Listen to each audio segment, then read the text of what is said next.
अस्सलाम वालेकुम फ्रेंड्स, आज का जो हमारा टॉपिक है, आप लोगों ने वीडियो के थंबनेल पे देख ही लिया होगा।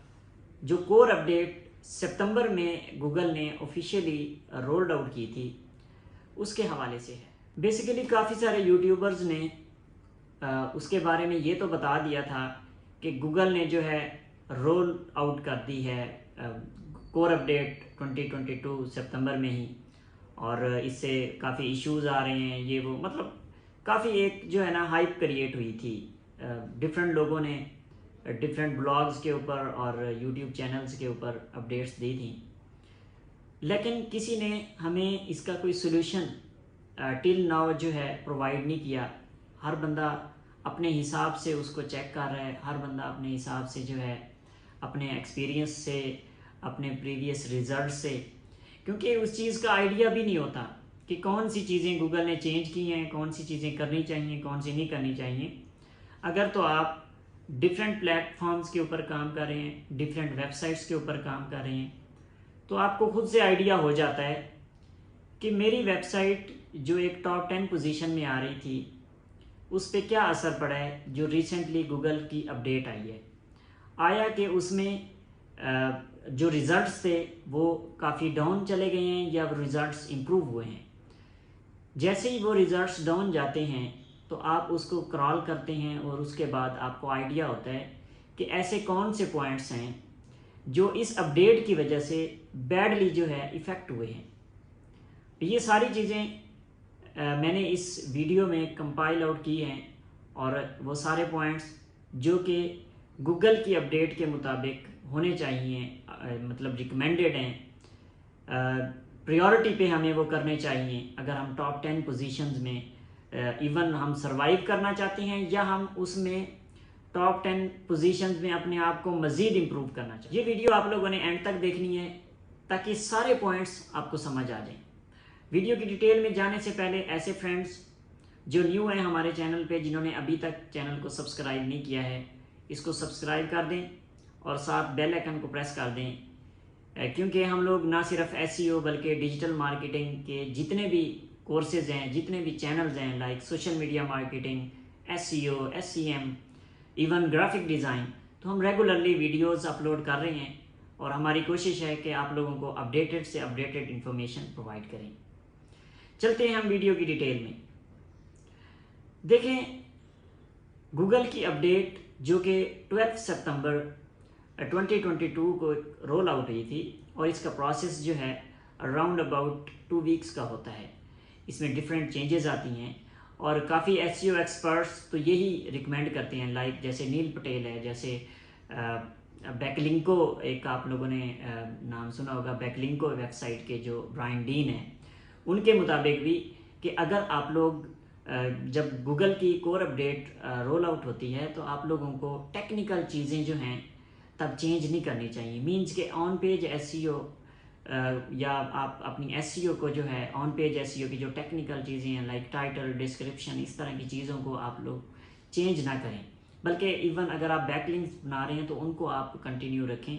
बाकी ये टेक्निकल चीज़ों के ऊपर काम नहीं करना चाहिए। इससे ये होता है कि आपकी वेबसाइट की जो क्रॉलेशन है उसमें थोड़ा सा प्रॉब्लम आ सकता है।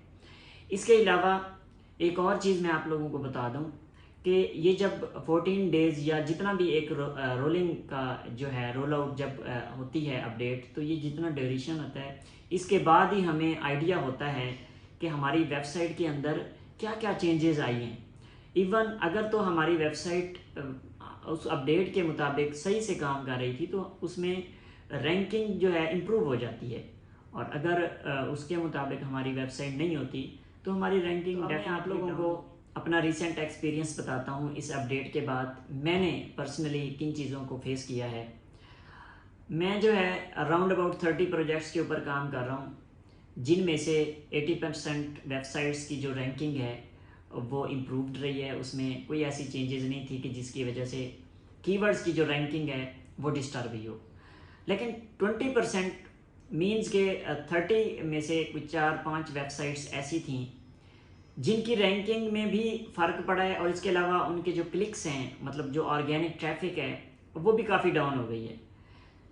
तो ओवरऑल जब मैंने एनालिसिस किया है और एक मैनुअली एक क्रॉलिंग की है मीन्स के ऑडिट रिपोर्ट एक जिस तरह हम बनाते हैं, एक तो होता है कि हम एचआरएफ या मीन्स के एसईएमएस से हम जाके क्रॉल कर लेते हैं, एक आप मैनुअली चीज़ें चेक करते हैं मीन्स के by using Google search console, by using different tools, एक आप उसको जो है वन बाय वन आप चीज़ें चेक करते हैं, कौन सा टारगेट पेज इशू कर रहा है, कौन सा कीवर्ड इशू कर रहा है, ये सारी चीज़ें जब एक एनालिसिस मैंने किया है तो उससे कुछ पॉइंट्स मेरे सामने आए हैं और मेरी कोशिश है कि मैं आप लोगों को वो सारे पॉइंट्स वन बाय वन बताऊं। उसमें जो नंबर 1 चीज़ जो कि हमारे एसईओ में होनी चाहिए मींस के रिकमेंडेड है, वो सबसे पहले आप लोगों को इंडेक्सेशन के ऊपर काम करना चाहिए। इंडेक्सेशन मींस कि हमारा जो कंटेंट है वो इंडेक्स क्यों नहीं हो रहा है। आप लोगों ने सर्च कंसोल में जाना है, सर्च कंसोल में जाने के बाद ये जो अपडेट है इसके फ़ौरन बाद आप लोगों को आइडिया हो जाना है। सर्च कंसोल में आप जाएंगे तो जो इंडेक्सेशन का जो आ रहा होता है, पेजेस हो सकते हैं, उसमें ब्लॉग्स हो सकते हैं, वीडियोस हो सकती हैं, इमेजेस हो सकती हैं, कुछ भी हो सकते हैं। आप जब जाएंगे अपने सर्च कंसोल में, जो कि आप लोगों ने साइट मैप वगैरह सबमिट करवाए होंगे, तो उसमें आपको नज़र आ जाएगा उसमें कि इतने इंडेक्स्ड हैं, मतलब सक्सेसफुली इंडेक्स्ड हैं, वो ग्रीन कलर में शो करता है, आप लोग डिस्प्ले पे भी देख सकते हैं। और इसके अलावा एक होता है एक्सक्लूडेड मीन्स के वो जो है इंडेक्स नहीं हुआ है किसी इशू की वजह से। अब वो इश्यूज़ क्या हो सकते हैं, वो इश्यूज़ बेसिकली होती हैं अपडेट के बाद जो पैदा होती हैं। अब वो इश्यूज़ क्या हो सकते हैं, अब इश्यूज़ में जो मैंने चीज़ नोट की है उसमें इंडेक्सेशन का प्रॉब्लम जो क्रिएट कर रही होती हैं, उसमें नंबर 1 हमारा जो पेज का स्ट्रक्चर है, हमारे कंटेंट का जो स्ट्रक्चर है एज़ पर गूगल के रूल्स एल्गोरिदम्स उसके मुताबिक अगर नहीं है तो हमारा पेज जो है इंडेक्स नहीं होगा। अगर इंडेक्स्ड है तो अपडेट की वजह से अनइंडेक्स हो जाता है। अब इसके पीछे पेज का स्ट्रक्चर कैसा होना चाहिए, ये एक वीडियो काफ़ी डिटेल में चली जाएगी। मीन्स के आजकल ब्रेड क्रम का आपने वर्ड्स सुना होगा, ब्रेड क्रम एक टर्म यूज़ होती है नेविगेशंस के लिए। मीन्स कि अगर आप होम पेज से आप ब्लॉग्स के पेज पे जा रहे हैं तो एक एरो सा शो हो जाता है कि आप इस वक्त जो है ब्लॉग पेज पे हैं, ताकि एक डायरेक्शन, एक नेविगेशन शो करता है, ये स्ट्रक्चर बताता है कि आप किस पेज पे हैं।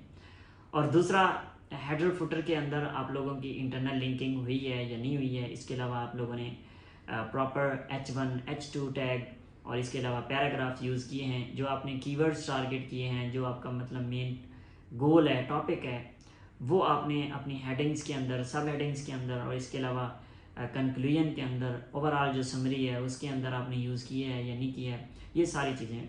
और 2 चीज़ें जो हम अक्सर इग्नोर करते हैं, मीडिया और इंटरनल लिंकिंग।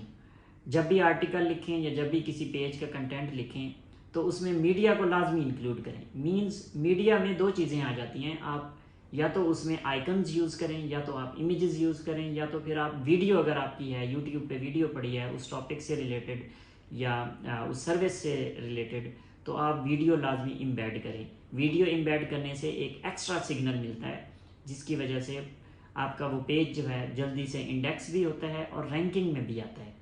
तो इसको लाजमी आप लोगों ने ऐड करना है। ये पेज का पूरा स्ट्रक्चर होता है। कंटेंट राइटिंग अगर आप लोग जानते हैं तो बेहतर से इसको समझ सकते हैं कि जो पेज का स्ट्रक्चर है, कैसे हेडिंग्स करनी है, कैसे हमने पैराग्राफ्स, कैसे इमेजेस की प्लेसमेंट करनी है, कैसे कीवर्ड्स की प्लेसमेंट करनी है, तो ये पेज स्ट्रक्चर के अंदर आ जाता है।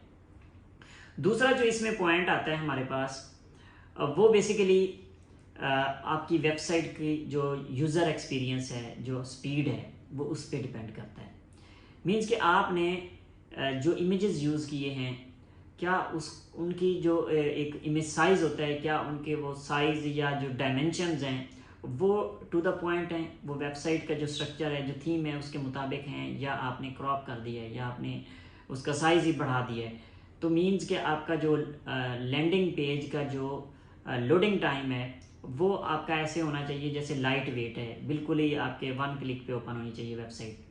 एक नॉर्मल जो है 1 सेकंड से 2 सेकंड तक एक पेज का ऑप्टिमाइज जो है सेकंड में हम इसको कहते हैं कि लोड टाइम होता है, और इससे ज़्यादा अगर हो जाता है तो मीन्स के इसको मज़ीद इम्प्रूवमेंट करने की ज़रूरत है। और इसके अलावा ये कुछ पॉइंट्स मैं आप लोगों को बता रहा हूँ जिनकी वजह से हमारी अनइंडेक्सिंग, मतलब कि इंडेक्स नहीं होते, पेजेस इंडेक्स नहीं होते। पेजेस ना इंडेक्स होना मीन्स के हमारी रैंकिंग और हमारी ट्रैफिक जो है वो डाउन हो जाती है। और इसके बाद जो लास्ट और समझ लें कि वो भी एक कोर अपडेट के बाद एक पॉइंट है जिसको हमें अर्जेंटली करना चाहिए। आप लोगों ने अपने मेटा टाइटल्स जो हैं वो चेंज करने हैं। मेटा टाइटल्स, डिस्क्रिप्शंस मींस के आपने हेल्पफुल कंटेंट जो है वो अपडेट रखना है। ऐसा नहीं है कि आज से 2 साल पहले जो आपने मेटा टाइटल्स रखे थे वही हैं, उसको अपडेट नहीं किया है। जैसे कुछ लोगों ने तो 2021 मींस के best SEO services in Lahore 2021 अगर था तो वो वैसे ही होगा। अगर अपडेट नहीं किया तो उसकी किस तरह रैंकिंग होनी है, वो हमें अपडेट करने होते हैं। 2022 कर दें उसको। और ये तो मैंने एक एग्जांपल दिया है, और भी चीज़ें इसमें आ जाती हैं डिफरेंट। अच्छा, इसके अलावा अक्सर आप लोगों ने देखा होगा जब आप लोग मेटा टाइटल कुछ भी रखते हैं और अपने हिसाब से बेस्ट करते हैं उसको और डिस्क्रिप्शन भी, लेकिन जब हम सर्च रिजल्ट्स में जाते हैं तो हमें सेम नहीं नज़र आ रहा होता। जो हमारे सर्च रिजल्ट्स में जो हमें मेटा टैग्स नज़र आ रहे होते हैं या जो रिजल्ट्स नज़र आ रहे होते हैं उसमें वो चीज़ें नहीं होती जो हमने ऐड की होती हैं। डिस्क्रिप्शन अक्सर वो कंटेंट में से उठा लेते हैं, क्योंकि ये एआई है, एल्गोरिदम्स अपने हिसाब से कंटेंट उठाते हैं। जो इंटेंट है, जिस तरह किसी बंदे ने सर्च किया है तो उसके मुताबिक अगर उसमें चीज़ें आ रही हैं तो उसमें से अपनी मर्ज़ी से ही वो उठाती हैं चीज़ें। जो पैराग्राफ हो सकता है, कोई क्वेश्चन हो सकता है, कोई प्राइसिंग हो सकती है, कुछ भी हो सकता है। इसके अलावा आप लोगों ने जो कीवर्ड्स यूज़ करने हैं आपके कंटेंट के अंदर, वो कीवर्ड्स सिर्फ ये ना हो कि आप स्टफिंग कर रहे हैं, सिर्फ एक कीवर्ड को नहीं लिखना। जैसे rent a car Dubai monthly, तो रिलेटेड इसमें डालें। बेस्ट रेंटल कार कंपनी, इसको हम बोलते हैं रिलेटेड कीवर्ड्स, पार्शियल कीवर्ड्स, या आप LSI कीवर्ड्स। हर मतलब टूल अपने हिसाब से इसको नेम्स देता है। तो रिलेटेड आपने एक पॉइंट के ऊपर नहीं रहना, आपने डिफरेंट कीवर्ड्स, डिफरेंट मीन्स के गूगल को पता ना चले कि सिर्फ एक जो कीवर्ड है इसी को फोकस कर रहे हैं, इसी को टारगेट कर रहे हैं। मीन्स के स्टफिंग ना हो, उसमें बार बार यूज़ ना करें, डिफरेंट हम वेरिएशंस में उसको यूज़ करें ताकि वो जो हमारा कंटेंट है वो ऑप्टिमाइज रहे और गूगल के रूल्स के। ओवरऑल जो मैंने आप लोगों को पॉइंट्स बताए हैं ये मेरा अपना पर्सनल एक्सपीरियंस है, और जो रिसेंटली मैंने अपनी वेबसाइट्स में देखा है और कुछ वेबसाइट्स जो इम्प्रूव हुई हैं उनमें ये सारी चीज़ें ऑलरेडी वर्किंग में थी, और ऐसी साइट्स जिनमें ये इन चीज़ों की कमी थी तो वो उनमें काफ़ी रैंकिंग का जो है प्रॉब्लम हुआ है। तो आप लोग इन चीज़ों को फॉलो कर सकते हैं जो आप लोगों को लगता है कि ये मतलब हेल्पफुल है हमारे लिए और एसईओ की रैंकिंग को मज़ीद इम्प्रूव कर सकती हैं। मज़ीद भी रिसर्च करें आप लोग। ये नहीं है कि आप लोग जो मैंने बातें बता दी हैं वो 100% बिल्कुल ठीक हैं और आप लोग इसी के ऊपर ही वर्क करना शुरू कर दें। ये मैंने अपना पर्सनल एक्सपीरियंस आप लोगों से शेयर किया है। बाकी आप लोग different resources, different SEO experts जो दुनिया में काफ़ी अच्छा काम कर रहे हैं, आप लोग उनको फॉलो कर सकते हैं। गूगल की अपडेट्स को आप लोग चेक करते रहा करें, डिफरेंट ब्लॉग्स को फॉलो करें, और इसके अलावा हम लोग भी डेली बेस पे कोशिश करते हैं कि अपडेटेड से अपडेटेड कंटेंट जो है अपने ब्लॉग सेक्शन में भी डालें, और different social pages means IT की दुनिया ऑफिशियल यूट्यूब चैनल है, आप लोग इसको भी फॉलो कर सकते हैं। तो उम्मीद करता हूँ आप लोगों को ये हमारी आज की जो वीडियो है अच्छी लगी होगी। वीडियो को लाइक करें, अगर कुछ पूछना चाहते हैं तो कमेंट सेक्शन में ज़रूर पूछा करें ताकि हमें आइडिया हो कि जो चीज़ हम बता रहे हैं वो आप लोगों के लिए हेल्पफुल है या नहीं है। अगर तो उसमें कोई क्वेश्चन है तो आप पूछें, हम उसका कोशिश करेंगे कि एज सून एज़ पॉसिबल एक प्रॉपर सोल्यूशन जो है लेके आएँ आपके लिए। तो मिलते हैं एक नई वीडियो में, तब तक के लिए अपना बहुत सारा ख्याल रखें। अल्लाह हाफिज़।